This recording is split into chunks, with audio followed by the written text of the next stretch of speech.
Greetings, Bashar. Social media is used by a lot of people to stay informed about what's going on around them.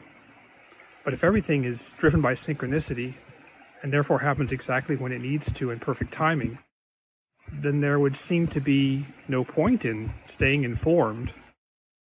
When is social media use constructive, and when is it actually fear of missing out? Thank you. Aveo. When synchronicity brings your attention to something in social media, then synchronicity has shown you that the timing for that awareness is correct. Hello. Good day. Thank you for connecting with us, and thank you to the Bashar Communications team. Quick question. So when Darryl goes into his channeling state, he's connecting to our collective human higher mind.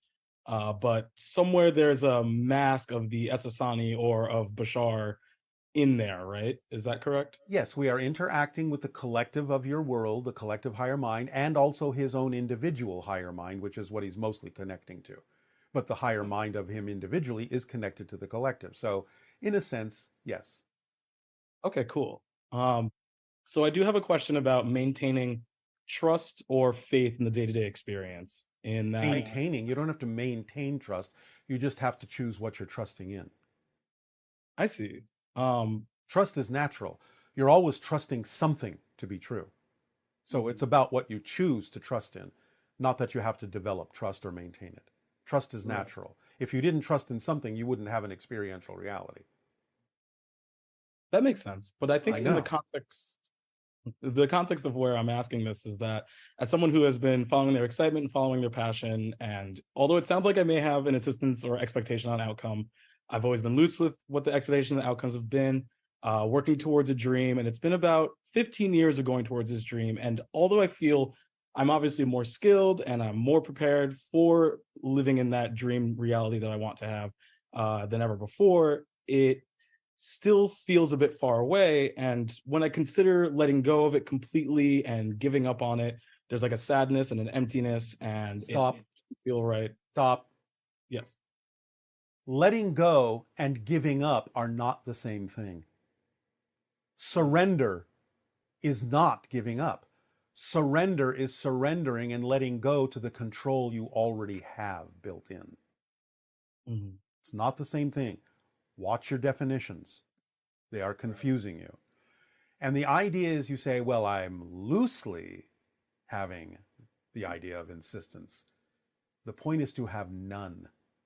Because if you understand, again, with a different definition, insistence is actually limiting what could be happening, because the way you're insisting it must happen may not be the path of least resistance for you, may not be the best way it would express itself. And I remind you, the journey is the destination. The process is the point. What you are learning, as you have admitted to doing, is the entire point and will serve you. It will serve you in the best way possible, and it may serve you in other ways other than the way you expect it should. Mm-hmm. So, letting go is not giving up, and therefore there is no sadness required, because letting go is allowing the way your life unfolds to be the way it needs to unfold. Because if you can stay in a positive state and get a benefit out of anything that happens, why insist on any particular thing happening? Just take the actions you are able to take in the direction of your passion and see what results. In fact, you may actually be slowing down the process with your insistence. It's like dragging an anchor behind you, putting on the brakes. Marvelous, miraculous things could be happening if you would simply take your foot off the brake with your insistence. Right. Well, this actually parlays quite nicely to the next question I have, in that I find that I have the experience, and I'm sure others share this experience, and where I am having a great day, I'm in the zone, I'm in flow, I'm high energy, I'm going, and then something will occur, and I don't have a positive reaction to it. And all right, let's stop right there. Okay. You see what I'm saying? You're not following the formula. Because again, whatever's happening, there's a reason it's happening. And if you are reacting negatively to it, It's showing you still have a belief that it can't serve you. Everything can be served. Everything serves a purpose. Everything that happens is what needs to be happening. And if you choose to stay in a positive state, which is the principle in the formula that we often remind you of, all of you, if you stay in a positive state and say, well, this must be here for a reason that could serve me, but the only way you're going to receive the benefit is by staying in the positive state. Because if you react negatively, number one, it shows you haven't really changed. And number two, it shows you that you can't get a benefit out of something when you're in a negative state. So stay in a positive state. You may not understand why it's there, but you can understand it from the simplest level. Sometimes things you don't prefer, which is just an objective observation, sometimes things you don't prefer allow you to understand more clearly, by contrast, what you do prefer. And that's a positive way to use what you don't prefer. It's a positive way to stay in a positive state and allow yourself to reflect on, why is this thing happening here now? What is it showing me? What am I learning from having this experience? And again, remember, the idea is that what is happening can serve you if you let it. It'll give you a new perspective. Again, the idea of your negative reaction is the assumption that the outer reality has to change in order for you to be a different person. That's not the way it works. You have to respond differently, even if the reality still looks the same as it did before, to know that you have actually made a true change. Because if you're still reacting negatively, still reacting the same old way to something, why should reality change? You haven't. Again, you have to look at it like a reflection in a mirror. If you see your face in a mirror frowning, that frown will never turn into a smile until you do. So it's not about, well, I am going to wait until that reality, that reflection smiles first, and then I'll know I've changed. It doesn't work that way.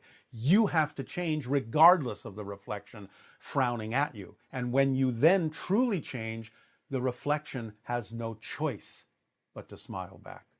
But not because you needed to, just because you knew that smiling was your preferred state of being.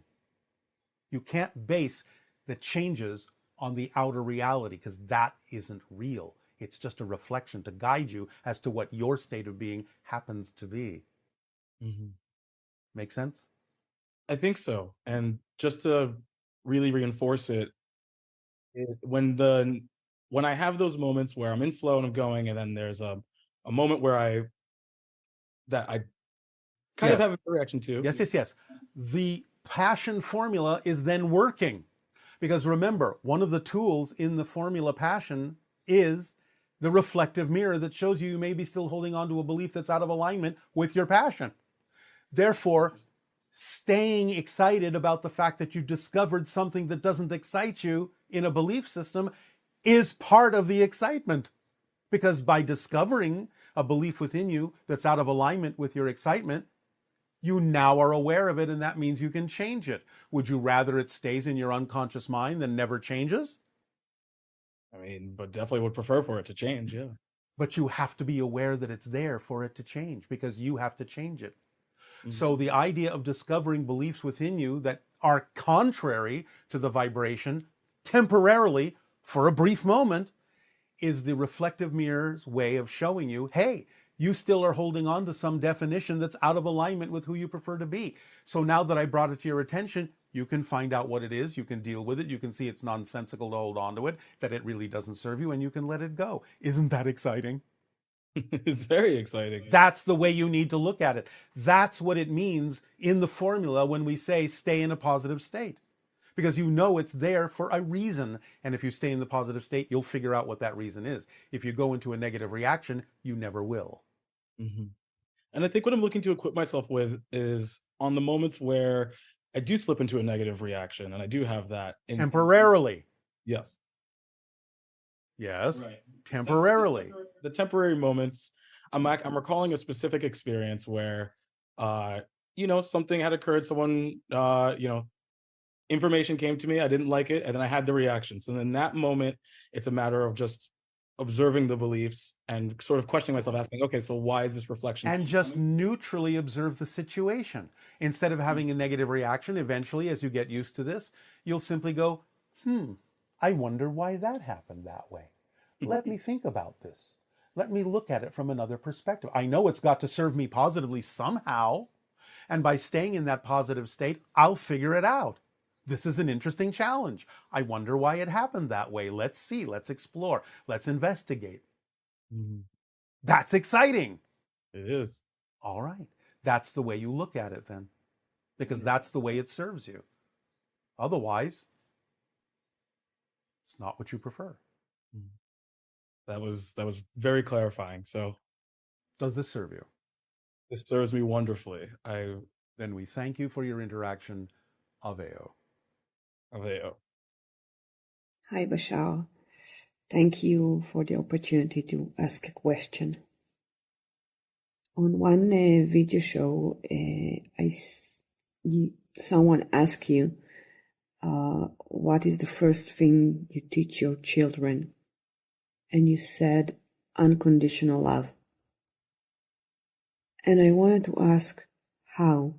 How do you teach children unconditional love? How do we teach our children? How can we teach our children and the all humanity unconditional love? Thank you. We don't have to teach them unconditional love by anything other than being unconditionally loving to them. Now, that doesn't mean that they don't have guidance. It doesn't mean that they don't have learning. And briefly, as we have said in the past, there are a few major ways to allow human children to also experience this. It's up to the creativity and imagination and unconditional love of the teachers, the guides, and the parents, of course. But one way to start is by creating with your imagination simulations of certain scenarios that allow children to learn the consequences of their choices before they actually make those choices in what you call the real world, the outer world, the everyday world. By learning the consequences of their choices, they are trained to understand that everything is connected, everything has a consequence, and they learn to take responsibility for the choices that they make. Also teach them that they are as powerful as they need to be to attract what they need in life without having to hurt themselves or anyone else in order to do so, because they are connected to Source. They are not limited in that way, shape, or form. There is always enough for everyone. There's an abundance of everything. There's no such thing as lack, and they can always attract what they need. Not what they want, what they need. Sometimes needs and wants may coincide, but wants often come from the ego, and needs are exactly what you need to be fulfilled in life. And anything you think that they actually need to learn to survive and thrive in physical reality, it's important to teach them that lesson by adapting the lesson to their excitement so that they are eager to learn rather than attempting to diminish their excitement into the lesson. Also teach them the formula. With all of these tools, they will grow up to be creative, positive, loving adults.